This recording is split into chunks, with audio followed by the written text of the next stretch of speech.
नमस्कार मित्रांनो, आता श्रावण महिना सुरू झाला आहे आणि श्रावण म्हटलं की सगळ्यात आधी आपल्या डोळ्यासमोर कोण येतात? आपले महादेव. श्रावण महिना हा शिवभक्तांसाठी खूप खास असतो. या महिन्यात अनेक जण सोमवारचा उपवास करतात, महादेवाच्या मंदिरात जातात, शिवलिंगावर बेलपत्र आणि पाणी अर्पण करतात आणि सगळीकडे एकच आवाज ऐकू येतो, हर हर महादेव. महाराष्ट्रात तर महादेवाची अनेक सुंदर आणि जुनी मंदिरं आहेत, पण आज आपण महाराष्ट्रातील अशाच 5 प्रसिद्ध शिव मंदिराबद्दल जाणून घेणार आहोत. तर चला, महादेवाचं नाव घेऊन सुरू करूया आपला हा प्रवास. सगळ्यात आधी आपण जाणार आहोत नाशिक जवळच्या त्र्यंबकेश्वरला.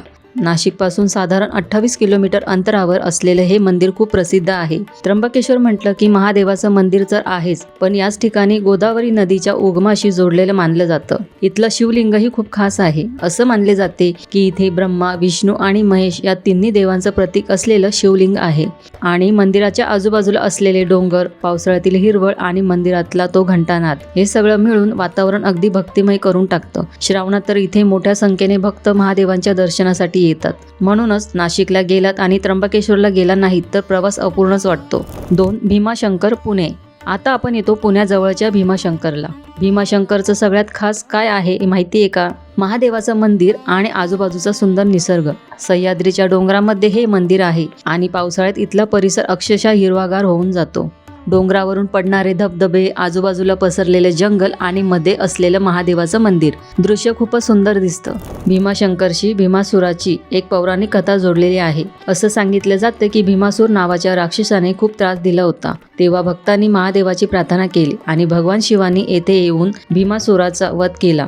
त्यामुळे या ठिकाणाला भीमाशंकर नाव मिळालं, अशी कथा सांगितली जाते. आणि म्हणूनच श्रावणात भीमाशंकरला जाणं म्हणजेच महादेवाचं दर्शन आणि निसर्गाचा आनंद दोन्ही एकाच वेळी. 3. घृणेश्वर, वेरूळ. आता चला वेरूळच्या घृणेश्वर मंदिरात. हे मंदिर महाराष्ट्रातील एक खूप महत्त्वाचं शिव मंदिर आहे आणि विशेष म्हणजे वेरूळच्या प्रसिद्ध लेण्यांच्या अगदी जवळच हे मंदिर आहे. मंदिराचं जुनं बांधकाम आणि त्यावरचं सुंदर कोरीव काम पाहिलं की आपले पूर्वज किती सुंदर काम करायचे याची कल्पना येते. मंदिराच्या भिंती आणि खांबावर अनेक सुंदर नक्षीकाम पाहायला मिळतात. या मंदिराचा इतिहासही खूप मोठा आहे. वेगवेगळ्या काळात मंदिराचं नुकसान झालं, पण पुन्हा पुन्हा हे मंदिर उभं राहिलं. श्रावणात इथे गेलात तर मंदिरात भक्तांची गर्दी, घंटांचा आवाज आणि ओम नमः शिवायचा जप एक वेगळाच अनुभव देतो. 4. औंढा नागनाथ, हिंगोली. आता आपण जातो हिंगोली जिल्ह्यातील औंढा नागनाथाला. हे मंदिरही महादेवाच्या भक्तांसाठी खूप खास आहे. मंदिर खूप जुनं आहे आणि त्याचं बांधकामही पाहण्यासारखं आहे. पण या मंदिराशी जोडलेली संत नामदेवांची कथा जास्त प्रसिद्ध आहे. असे सांगितले जाते की संत नामदेवांना मंदिरात प्रवेश देण्यात आला नाही, म्हणूनच ते मंदिराच्या बाहेर बसून महादेवाची भक्ती करत होते. ते अभंग म्हणत होते आणि त्यांच्या भक्तीने महादेव प्रसन्न झाले, अशी लोकांची श्रद्धा आहे. म्हणून या मंदिरात एक खूप सुंदर गोष्ट आपल्याला शिकायला मिळते. देवाला मोठं मंदिर नाही तर मनापासून केलेली भक्ती महत्त्वाची असते आणि म्हणूनच औंढा नागनाथाला आजही हजारो भक्त श्रद्धेने येतात. 5. परळी वैजनाथ, बीड. बीड जिल्ह्यातील परळीमध्ये एक प्रसिद्ध शिव मंदिर आहे. वैजनाथ म्हणजेच महादेवांचं एक नाव. या मंदिराशी भगवान शिव आणि रावणाची एक प्रसिद्ध कथा जोडलेली आहे. असे सांगितले जाते की रावणाने महादेवाला प्रसन्न करण्यासाठी खूप मोठी तपश्चर्या केली.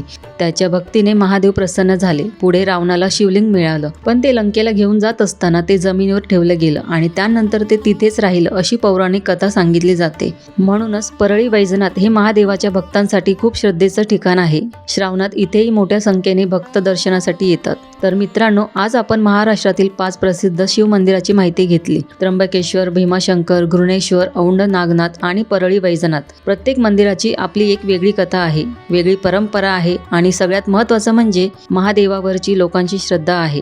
तर या श्रावणात तुम्ही यापैकी कोणत्याही मंदिरात जाणार असाल तर कमेंट्समध्ये नक्की सांगा. तुमच्या मते महाराष्ट्रातलं सगळ्यात सुंदर शिव मंदिर कोणतं? आणि हो, व्हिडिओ आवडला असेल तर आपल्या शिवभक्त मित्रांसोबत नक्की शेअर करा. तोपर्यंत हर हर महादेव, ओम नमः शिवाय.